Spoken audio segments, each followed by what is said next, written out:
এক বিশাল ধ্বংসস্তূপের উপর দাঁড়িয়ে আছে যুদ্ধ বিধ্বস্ত শহর গাজা। ইসরায়েলের বোমার আঘাতে ভেঙে চুরমার হয়ে যাওয়া এই শহরকে নিয়ে এবার আশার আলো দেখালেন মার্কিন প্রেসিডেন্ট ডোনাল্ড ট্রাম্প। প্রশ্ন উঠছে, ট্রাম্পের হাতে ধরে কি এবার গাজা ফিরে পাবে তাদের আগের প্রাণচাঞ্চল্যে ভরপুর শহর? বিস্তারিত সাদিয়া সিদ্দিকার রিপোর্টে। 2 বছরের ভয়াবহ যুদ্ধে ধ্বংসস্তূপে পরিণত হওয়া ফিলিস্তিনি ভূখণ্ডটিকে পুরোপুরি নতুন করে সাজানোর এই নকশায় ভূমধ্যসাগর উপকূল জুড়ে সারি সারি আকাশচুম্বী অট্টালিকা এবং রাফা অঞ্চলে বিশাল সব আবাসন প্রকল্পের ছবি ফুটিয়ে তোলা হয়েছে। ট্রাম্পের নবগঠিত বোর্ড অফ পিস এই বিশাল পুনর্গঠন কাজের তদারকি করবে, যার মূল লক্ষ্য হল ইসরায়েল ও হামাসের মধ্যকার যুদ্ধের একটি স্থায়ী ও বৈপ্লবিক সমাধান নিশ্চিত করা। প্রেসিডেন্ট ট্রাম্প নিজেকে একজন দক্ষ আবাসন ব্যবসায়ী হিসেবে উল্লেখ করে বলেন যে গাজার সমুদ্র উপকূলটি ভৌগোলিকভাবে অত্যন্ত চমৎকার একটি জায়গা এবং সঠিক বাণিজ্যিক পরিকল্পনার মাধ্যমে একে বিশ্বের অন্যতম সুন্দর বাসস্থানে পরিণত করা সম্ভব। আরব নিউজের এক প্রতিবেদনে এই তথ্যটি নিশ্চিত করা হয়েছে।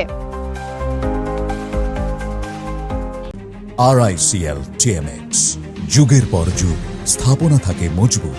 এই উচ্চাভিলাষী প্রকল্পের বিস্তারিত তুলে ধরে ট্রাম্পের জামাতা জ্যারেড কুশনার জানান, যুদ্ধে গাজায় জমে থাকা প্রায় 60 মিলিয়ন টন ধ্বংসস্তূপ পরিষ্কার করার কাজ ইতোমধ্যে শুরু হয়েছে। মাস্টার প্ল্যান অনুযায়ী গাজার উপকূলীয় অঞ্চলে 180টি সুউচ্চ ভবন নিয়ে একটি বিলাসবহুল পর্যটন এলাকা গড়ে তোলা হবে। এছাড়া নতুন আবাসিক এলাকা, ইন্ডাস্ট্রিয়াল কমপ্লেক্স, ডেটা সেন্টার এবং উন্নত উৎপাদন কেন্দ্রের জন্য আলাদা জোন বা এলাকা নির্ধারণ করা হয়েছে।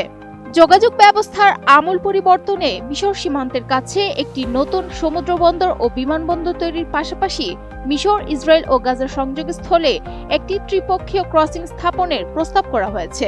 পুরো উন্নয়ন প্রক্রিয়াটি 4 ধাপে সম্পন্ন করার পরিকল্পনা নেওয়া হয়েছে, যা দক্ষিণ প্রান্তের রাফা থেকে শুরু হয়ে ধীরে ধীরে উত্তর দিকে গাজা সিটির দিকে অগ্রসর হবে। এই নকশা অনুযায়ী নতুন রাফা শহরে 1 লাখের বেশি স্থায়ী ঘরবাড়ি, 200 শিক্ষা প্রতিষ্ঠান এবং 75টি উন্নত চিকিৎসা কেন্দ্র থাকবে। কুশনারের মতে, স্থিতিশীলতা বজায় থাকলে আগামী 2 থেকে 3 বছরের মধ্যেই রাফার এই আমূল পরিবর্তন সম্পন্ন করা সম্ভব। তবে এই বিশাল বিনিয়োগ ও উন্নয়নের জন্য ট্রাম্প প্রশাসন গাজার সম্পূর্ণ নিরস্ত্রীকরণের উপর কঠোর শর্ত আরোপ করেছে। ট্রাম্প হামাসকে স্পষ্ট সতর্কবার্তা দিয়ে বলেছেন, তাদের অবশ্যই অস্ত্র সমর্পণ করতে হবে, অন্যথায় তাদের অস্তিত্ব চরম সংকটে পড়বে। বর্তমানে গাজার নতুন টেকনোক্রেট সরকার বা national committee for the administration of Gaza হামাসের সঙ্গে এই নিরস্ত্রকরণ প্রক্রিয়া নিয়ে নিবিড়ভাবে কাজ করছে বলে জানা গেছে।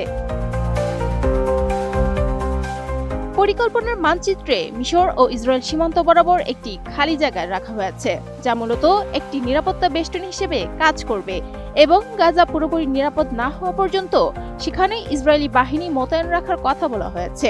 এদিকে ফিলিস্তিনি কর্তৃপক্ষের প্রেসিডেন্ট মাহমুদ আব্বাস গাজা থেকে ইসরায়েলি বাহিনীর সম্পূর্ণ প্রত্যাহার এবং নতুন প্রশাসনে তাদের কেন্দ্রীয় ভূমিকার দাবিতে অনড় রয়েছেন। Sadia Siddiqua, ATN news.